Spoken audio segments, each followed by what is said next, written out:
नमस्कार, स्वागत है आपका बिहार समाचार में। बिहार में कोरोना का विस्फोट हो गया है। 6 दिन में संक्रमण 10 गुना तेज हो गया है। पिछले 24 घंटे में 2379 नए केस सामने आए हैं। सभी स्कूल, कॉलेज, हॉस्टल, कोचिंग 21 तक बंद रहेंगे। आईजीआईएमएस के 15 डॉक्टर भी संक्रमित हो गए हैं। तो वहीं नीतीश कुमार को तेजस्वी ने फिर साथ आने का दिया ऑफर। आरजेडी ने कहा खरमास के बाद बिहार में बड़ा खेला होगा। और बिहार में कोरोना सर्दी के बाद अब बारिश को लेकर भी अलर्ट किया गया है। पश्चिम बिहार के 11 जिलों में शुक्रवार को बारिश हो सकती है। 2 से 3 दिनों में फिर बढ़ेगा तापमान। तो अब तक की सभी बड़ी खबरों पे बात करने से पहले आपसे छोटी सी अनुरोध है कि कृपया वीडियो को एक लाइक जरूर करें, क्योंकि आपका एक लाइक करना ही हमारे मेहनत का फल होता है। तो शुरुआत करते हैं आज की पहली और बड़ी खबर से।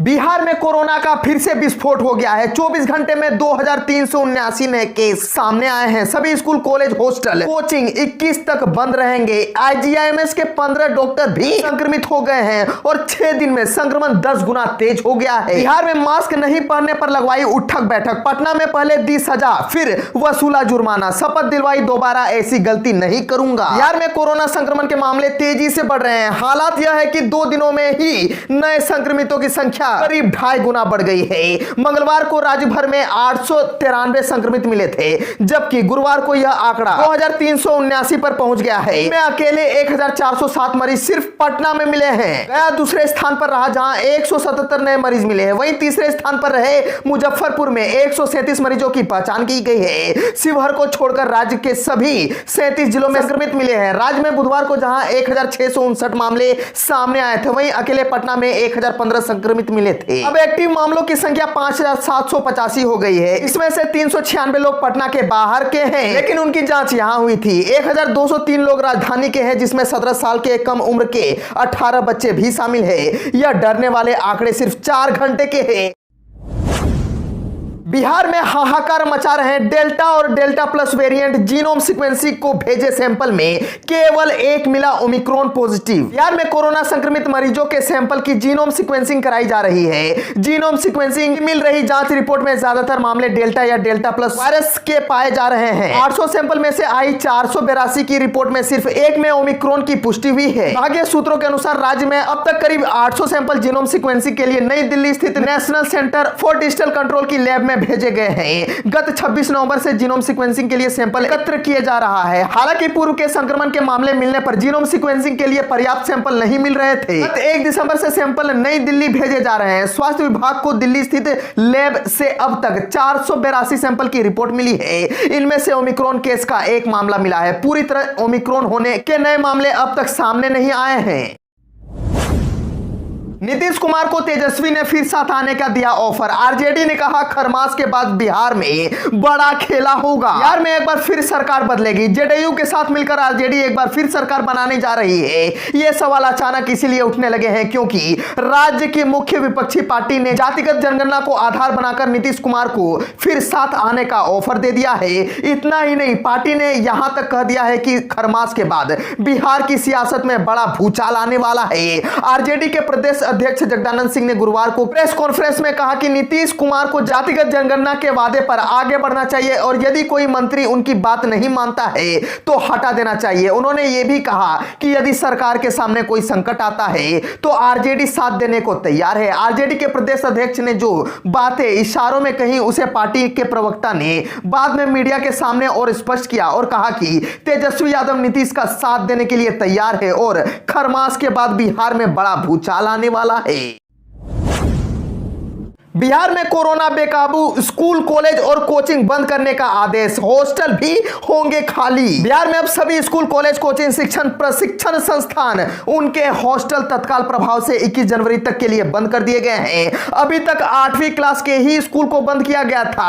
हालांकि इन सभी स्कूलों के ऑफिस को 50% स्टाफ के साथ खोलने की अनुमति दी गई है। ऑनलाइन शिक्षण कार्य कराया जा सकता है। हालांकि पुलिस और मेडिकल सेवा से जुड़े शिक्षण संस्थान और उनके हॉस्टल बंद नहीं नहीं होंगे। इसके साथ ही केंद्र और राज्य सरकार की ओर से ली जाने वाली परीक्षाएं भी आयोजित हो सकेंगी। विद्यालय बोर्डों की परीक्षाएं भी ली जा सकेंगी। वहीं बीजेपी के राज्यसभा सांसद राकेश सिन्हा ने संक्रमित हो गए हैं। उन्होंने ट्वीट कर लिखा कि कल जांच में कोरोना पॉजिटिव आया है, संपर्क में आए लोग जांच करा ले। साथ ही केंद्रीय गृह राज्य मंत्री नित्यानंद राय और मंत्री जनक राम की रिपोर्ट पॉजिटिव आई है। पटना में 3 माह का मासूम भी संक्रमित मिला है, उसे एनएमसीएच में भर्ती कराया गया है। बताते चले कि इससे पहले 8वीं से ऊपर के स्कूल और कॉलेजों को 50% क्षमता के साथ खोलने का निर्णय लिया गया था, पर संक्रमण के बढ़ते खतरे को देखते हुए मंगलवार को जारी दिशा निर्देशों में गुरुवार को बदलाव किया गया। यह आदेश भी 21 जनवरी तक प्रभावी रहेगा।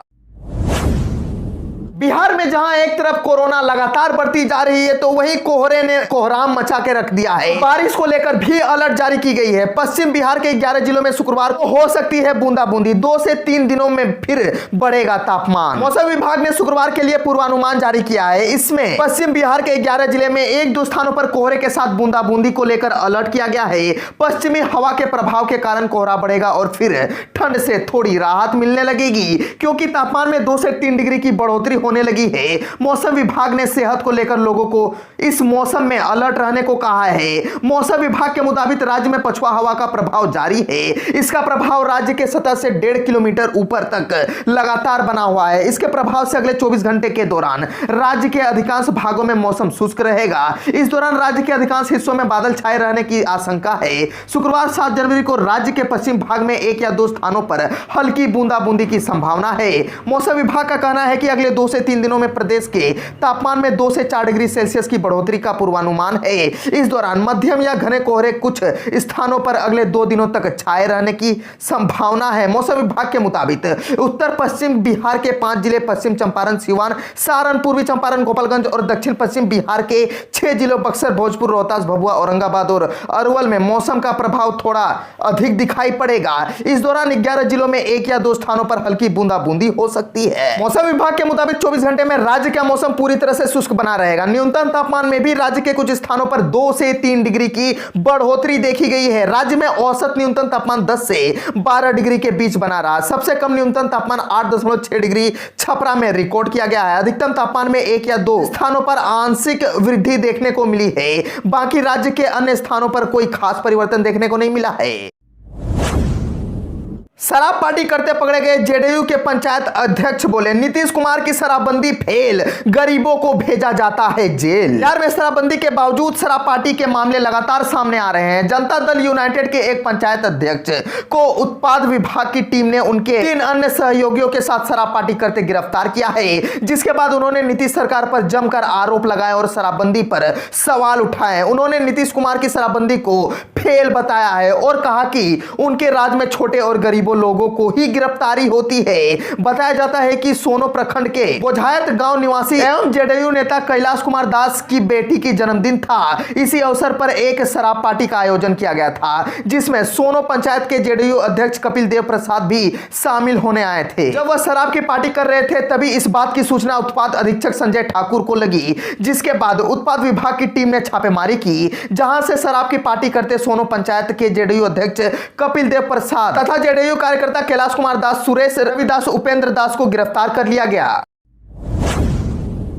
कोरोना से जंग की तैयारी को लेकर होम आइसोलेशन में रहेंगे 80% मरीज। कोविड अस्पतालों में 24 घंटे के अंदर चालू होंगे ऑक्सीजन प्लांट। बिहार के मुख्य सचिव आमिर साहबुद्दीन ने भागलपुर में डेडिकेटेड कोविड अस्पतालों में ऑक्सीजन प्लांट को 24 घंटे के अंदर चालू करने के निर्देश दिए हैं। मुख्य सचिव गुरुवार को वीडियो कॉन्फ्रेंस के जरिए भागलपुर में तैयारियों की जानकारी ली। वीडियो कॉन्फ्रेंस में मुख्य सचिव ने कहा कि इस बार काफी तेजी से संक्रमण फैल रहा है, हमें पिछली दोनों लहर की तैयारियों से ज्यादा सतर्क रहना पड़ेगा। इस बार होम आइसोलेशन में मरीजों की संख्या अधिक रहेगी, करीब 80% मरीजों घर पर ही रहेंगे, इसीलिए कंट्रोल रूम बनाकर ऐसे मरीजों की सतत निगरानी जरूरी है। इस बार होम आइसोलेशन में रहने की अवधि 10 से घटाकर 7 दिन की गई है। अस्पतालों में सर्दी, खांसी, बुखार के अलावा एंटी कोविड वायरस से ड्रग अधिक मात्रा में उपलब्ध रखने के लिए कहा गया है। बाजार में भी दवा की उपलब्धता की जांच करने को कहा गया है। जरूरी दवाओं की कालाबाजारी की सूचना पर तुरंत कार्रवाई के निर्देश दिए गए हैं। दफ्तर, बाजार, सार्वजनिक स्थलों पर लोगों की भीड़ नहीं लगे, इसके रोकथाम की व्यवस्था करने के निर्देश दिए गए हैं। मुख्य सचिव ने कहा कि जिले में वैसे हेल्थ वॉरियर्स और फ्रंट वॉरियर्स जिन्होंने अब तक दूसरी डोज नहीं ली है, उन्हें 10 से 11 जनवरी को लगने वाले मेगा कैंप में जरूर टीका दिलाएं। आनाकानी करने वालों पर कार्रवाई भी की जाएगी। 15 से 18 साल वालों को वैक्सीनेशन पर भी सवाल पूछा गया। सिविल सर्जन ने बताया कि जिले में करीब 9000 डोज उपलब्ध है।